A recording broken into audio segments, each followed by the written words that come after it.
In a world that feels like it's constantly pinging us with pressures, anxiety can feel, well, just normal. But what if you could actually change your relationship with it?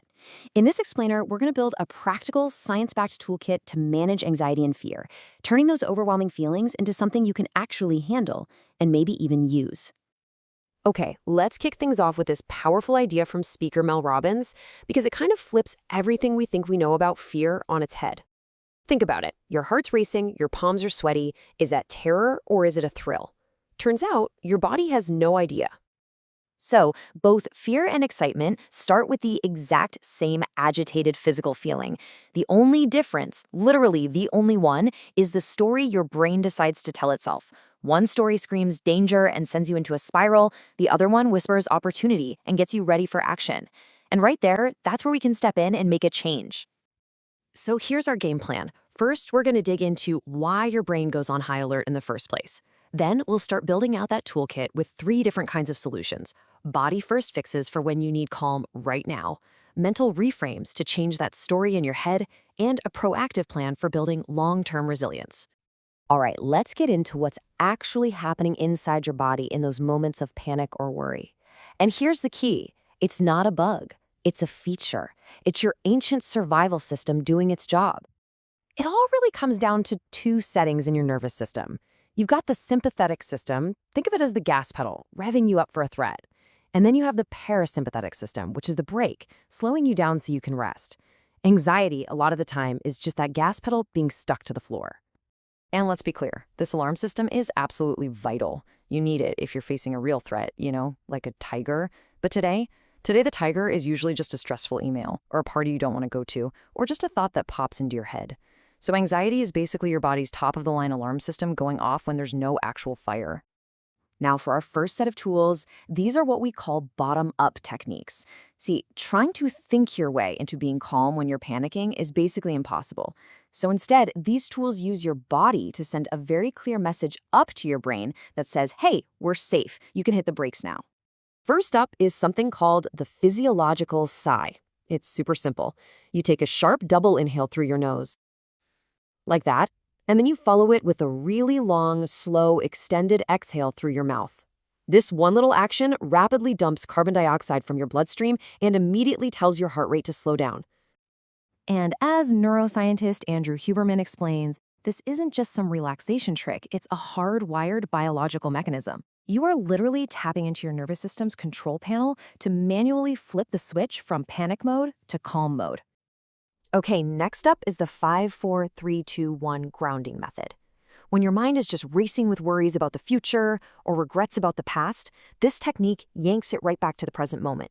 By deliberately engaging all your senses, what you see, touch, hear, and smell, you pull your focus out of that messy, abstract world of worry and plant it firmly in the real world. That sends a huge safety signal to your brain. All right, so we've got our emergency brake. Now let's work on the software. These are our top-down tools, and they're all designed to change that mental story we talked about at the beginning, to turn that danger into opportunity. And this brings us right back to Mel Robbins and her 5-second rule, but adapt it for fear. The second you feel that anxiety bubble up, you count backwards, 5, 4, 3, 2, 1. It's a simple action, but it interrupts that fear loop, and it activates your prefrontal cortex. That's the rational part of your brain. Then you deliberately insert a positive thought and say out loud, I am excited. You are literally hijacking that agitated energy and pointing it in a new direction. We can also reframe our really deep-seated fear of rejection, right? Whether you're in sales or dating or interviewing for a job, the fear of hearing no can be absolutely paralyzing. But what if your goal isn't to convince everyone? What if you're just sorting? This quote from a sales coach just nails it. You're not trying to force everyone to say yes. You're just sorting through the crowd to find the people who already need and want what you're offering. This tiny shift completely removes the personal sting of rejection. A no isn't a failure anymore. It's just data. It's just a clue that helps you find the next yes. So our instant fixes and our mental reframes are absolutely crucial. But the ultimate goal, right, is to make our brains less likely to get stuck in these anxiety loops in the first place. This section is all about playing the long game, the proactive, preventative habits. Oh man, we've all been there. You are exhausted, you finally get into bed, and bam, your brain decides now is the perfect time to review every single mistake you've ever made and worry about every possible bad thing that could ever happen. Why on earth does it do that? It's actually pretty simple. Your brain is just trying to do its job. If you keep it distracted and busy all day long, it will grab the very first quiet moment it gets, which is usually when your head hits the pillow, to process everything. It just doesn't trust that you have a system in place to handle all those loose ends.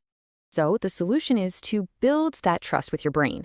You can do this by actually scheduling a 15-minute worry time every day to sit down and think through your problems. You can do a brain dump before bed. Just write down every to-do, every worry, every idea to get it out of your head and onto paper. And you can practice gratitude, which actively fights back against the scarcity mindset of worry by forcing you to focus on abundance instead. As we wrap things up, I want to leave you with this thought from Dan Martell. That uncomfortable feeling of facing our fears, public speaking, asking for a raise, whatever it is for you, that feeling is temporary. But the regret and the limitations that come from letting fear make all your decisions for you, that can last a lifetime. So now you have a powerful set of tools, from body hacks like the physiological side to mental reframes that turn fear into fuel. Look, the goal is not to never feel anxiety again. That's not realistic. The goal is to build the skill and the courage to acknowledge the feeling, use your tools, and move forward anyway. So which one are you going to practice first?